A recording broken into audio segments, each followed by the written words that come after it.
Hi guys, welcome to my channel. I'm Ebony and I am so happy that you're here. It's been a minute since I made a video. Clearly a lot has been going on in the world and just in my little world here. I've just been trying to maintain and cope and make sure everyone is mentally sound. So I've just kind of stepped back a minute, from doing the YouTube to process everything. Honestly too, every time I was getting ready to do a video, something else crazy is happening. But irregardless, I just had to process a lot, and I just have really been taking the time to get back to myself, unplug, recharge, and manage my stress level because, oh my gosh, this is insane. So I wanted to do today's video to talk about the hot topic that's the hottest topic in all my mom groups, all my teaching groups, all my blogs, everywhere on social media is school in the fall. And already, I just read an article right before I did this video. Detroit Public Schools is already talking about starting summer school, I think right around the corner. So at any rate, I wanted to, in-person summer school too. I wanted to come and make this video. If you are new to the channel, and if you may not know this about me, I am a former teacher. I taught for over 7 years in the classroom, and I also was a program director, worked in, even outside of that experience, over 10 years in education, just being a program director. And then even when I exited teaching, I would do internet safety, cyberbullying presentations and instructions, training teachers, staff, students, etc. in school districts. So always still tied into the community. That's just how I roll. And so, my perspective and opinion and things comes from a lot of my experience and knowing the women, the educators, and having relationships with them and the respect that I have for them. That's where my perspective comes from too. And I'm a parent. I have a 6-year-old and I have an 11-month-old, and so my 6-year-old is going to first grade in the fall.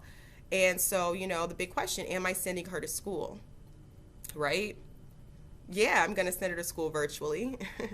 But I am not, I'm not sending her for, I'm not comfortable with in-person instruction for many reasons. The main reason off the bat is just I am very cognizant of the fear that and the trauma that we're all experiencing right now, whether we realize it or not, because we're still having to keep going and taking care of certain things, a lot of us, right?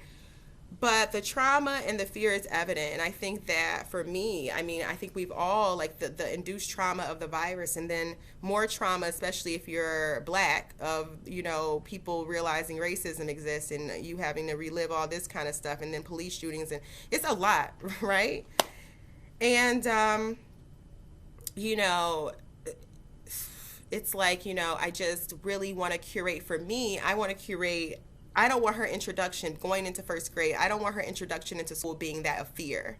So that's the place that I'm coming from. I don't want her to be nervous and worried. She's already hearing enough and worried enough with the masks and all of that. What is that doing psychologically to all of us, right? All of this so quickly too. It hasn't even been a long time, right? So for me, the fear, the normalization of fear and the normalization of that, and how that's going to look, and that I know teachers are humans, teachers have children, they're not ready. This is asking so much, and no one's really ready. No one has the right answers, and no one really knows the best way to go about all of this. I don't have all the answers, but I am just speaking as a parent that's my reason for not putting her in that environment. Now, if I had an older student or an older kid, maybe in middle school, maybe I feel differently. I don't know, because, okay, I'm just talking about the fear factor, but then it's I just don't see it being sustainable in person classrooms if there is still realistically a virus, I guess, because here's the reality. Kids get sick all the time. I remember my first year teaching, I got so sick all year because just getting used to all the germs and everything like that. kids, it's schools are so there's just no way not to be germy, right? And so I'm just imagining that if a kid gets a cold, you're going to think how do you know it's a cold and not coronavirus? I'm just based on what we have been told as of today. And so I just see it being just a cluster F. I'm not even going to hold y'all up. I just see it being a cluster F. And I don't see how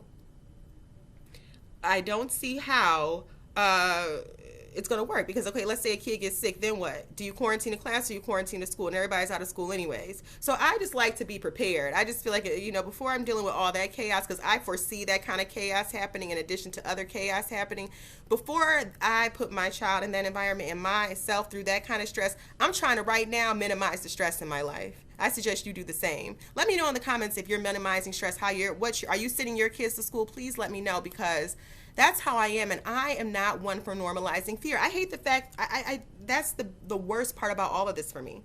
From, you know, and it's because we've been sitting that I've too been able to think about how just fear has been normalized in our lives, period, especially, you know, as a Black person too, that whole thing. And so I don't want to put her in that environment. I don't want her that to be what she thinks school is. And, you know, it sucks that this is happening so early in her education, but, you know, at least me being a former teacher, you know, I do have the tools, I do have the expertise to guide her, to teach her, you know, but again, you know, I'm one person, I'm still working. So how can I be that 100%? So some things that I am looking into doing, I'm just going to share, some things that I've been doing. First of all, like this summer even, so I've been supplementing with subscription boxes and packages and everything like that. And, you know, of course, when the school year starts back up, you know, we'll supplement, I guess, with the online education that the district provides. I'm here in Farmington Hills, by the way. But outside of that, you know, again, another thing that I've been considering is, or that I'm working on doing too, is just getting kind of a group of parents and us figuring out, I don't know if we each take the kids one day. I don't know, because I really just like, you know, or, you know, sharing resources, sharing curriculum, but we have to work out something. But I'm looking into parent pods. And actually later on this week, I'm going to have my girlfriend on. She's a former teacher. We actually used to be teachers together. She has 2 kids as well. And we're going to have a conversation. And because she's made up a whole kind of brainstormed a whole list of ways that you can tackle this whole the fall as it relates to homeschooling, virtual learning, hybrid learning, etc. And so we're going to have a conversation about that. And we actually have another video we did about just tips for homeschooling that you can find down on the channel. But I think looking into like group learning, really we're getting back to the community, getting back to the family aspects. Can grandma teach something for a day? You know, hopefully that's what I'm hoping for, because and just like a group that we can just kind of rotate amongst, because again, there's then that umbrella of like the virus. It's just so much, and it's like, you know, and hopefully in Michigan right now, I mean, even though it's creeping up, you know, right now it doesn't seem the way it was, and I fear that it could get back to that with people traveling. I don't see how it can't. I do notice that it does seem that people aren't dying the way they were in the beginning. It looks like things have been, you know, somehow, I don't know, it's too much we don't know, right? But you know, supplementing, working with families. A few of the kits I do want to share with parents. A few of the kits that we've been using even this summer. We have one, little passports, which I love. We have tried out the STEM science kit, which they have sent to the house, very hands-on, as like making like crystals, volcanoes, all just super cool stuff. They also have a World Travelers kit, which is all about like the world, where she's learning about the world. And again, my daughter is going into first grade.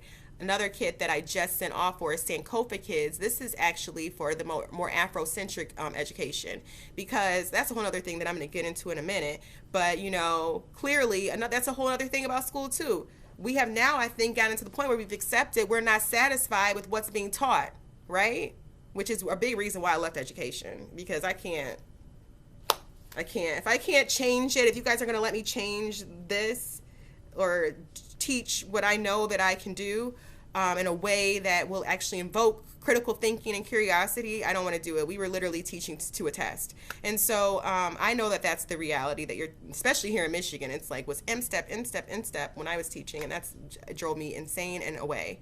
But at any rate, you know, yeah. So subscription packets. Oh yeah, the Sankofa Kids. So it's great. It's an Afrocentric online education. They send you worksheets and things throughout the month. And I'm going to look for more resources too. And I'm going to probably make a separate video just with those resources that I'm finding, because I'm just trying things out to see what I really want to use moving into the school year to kind of just supplement. Additionally, Green Kids Crafts, which I loved, that is actually I found through Amazon, but again, they have a site like everyone else. But everything there is green, it's STEM related, because I'm big about that, especially with my daughter. I want her to be super comfortable with all subjects, but specifically math and the sciences and computers and all of those things as well, because 'tis the future, right? So overall, again, I don't have all the answers, but I do want to know your thoughts, and I did want to let you all know, just from a place of being an educator, like, I am too nervous. I too have anxiety. I too know that no one really has the answers, and that it's sad, but we don't have all, the best leadership in terms of, I'm not pointing anyone out specifically, singling anyone out in this video, but I'm saying that it's astounding where we are right now as a society. So the fact that all these systems are now, we're all taking a look and we're getting to see all these systems that we put our trust in and our faith in, I think that it's time to really hold them accountable, because this is insane what's going on. But at any rate, I wanted to talk about some of the things that we're not really discussing. I wanted to talk about, hold on, give me 1 second. All right. Oh yeah, I want to talk about some of the things that we're not really thinking about, that too, I think, when I hear like how is schooling even going to look? So let's talk about that. Like, what is schooling going to look like? We're talking about, okay, some people are saying we can do, online virtual learning. Virtual learning is not going to work, because okay, how? Like, there are parents that actually are medical professionals. There are parents that have to go to work, so, how can you mandate virtual learning for districts? How does that work? I guarantee you, when we look back at the data of how many kids dropped out, of the online process back in March, either due to just like parental structure, issues, or technology. A lot of people do not have in-home Wi-Fi, whether you're in Oakland County, Wayne County, wherever you are. This is something that is not discussed. Many people still access the internet basically from their phones. They don't have in-house Wi-Fi, which keeps you away from logging onto a computer. A lot of people don't have computers.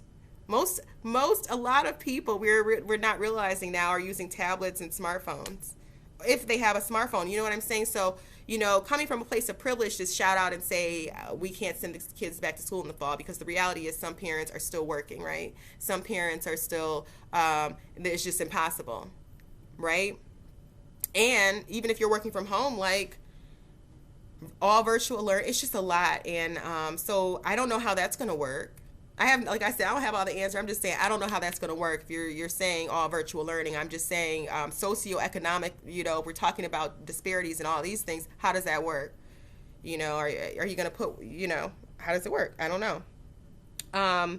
Next, just like, the parents working away, like, that's obvious. That's an obvious, issue.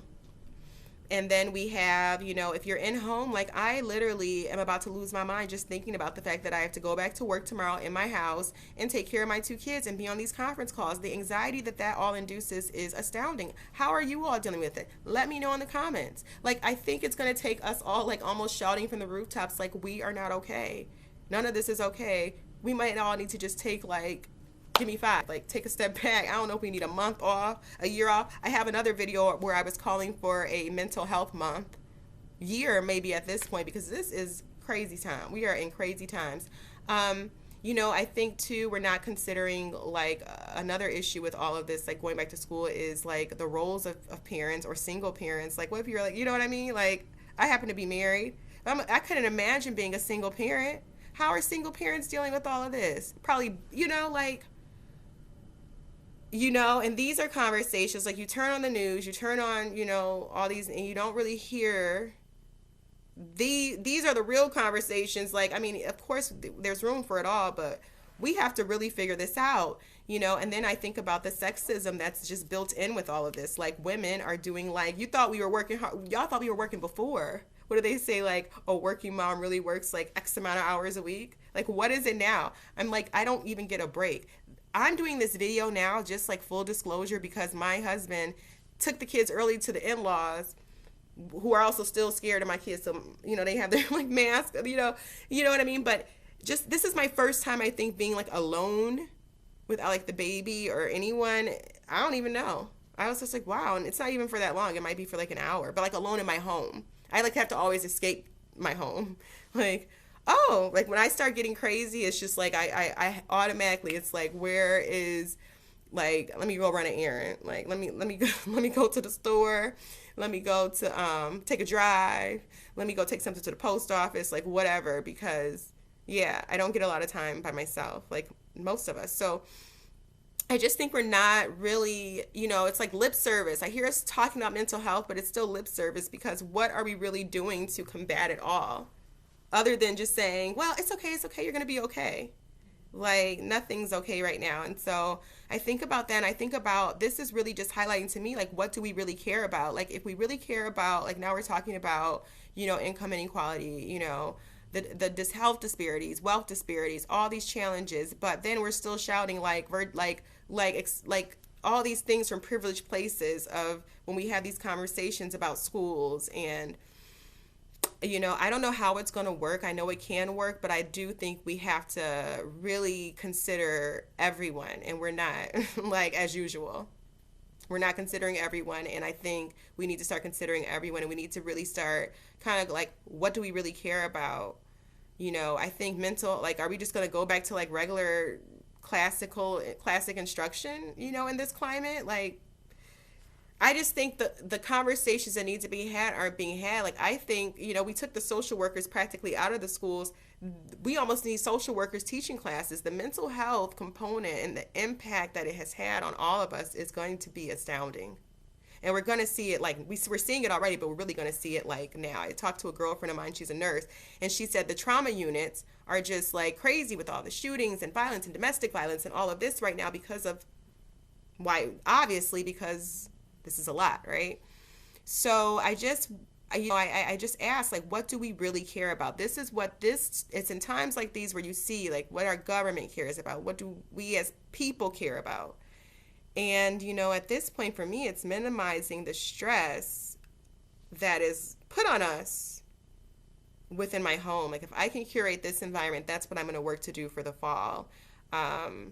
Because again, back to just the whole educational piece, that which has all been uncovered with, talking about white supremacy and racism. Now we're talking about, how we've all been not only I don't even call it miseducation. I say that we've just all been indoctrinated. Like, schooling is not even, it's beyond miseducation, the way we've been taught. As a teacher, I can definitely attest to that. And someone who has literally had to decolonize my mind by, relearning things and re-educating myself and going back before where they started, and it's literally a reprogramming. And I mean, when I tell you, I started on this journey like in my 20s. And I'm still on it. Like, I'm learning so much more, today. And then, there's just so much great information out there. But we've just really been indoctrinated as a society so heavily. And you see it. And, I definitely, through this educational system and society and then the social engineering, all of that. And now I think we're all becoming more aware and more cognizant of that impact and what it has done to us.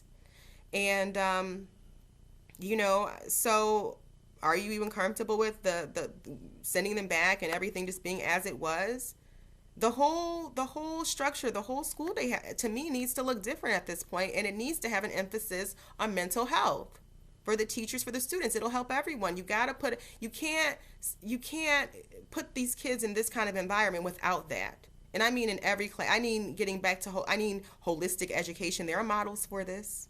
There are teachers who have been pushing for these things, so there are models for it already in place in schools, in some places that are doing it. Many of them private, but we got to take all that off the table now. We have to put our kids first.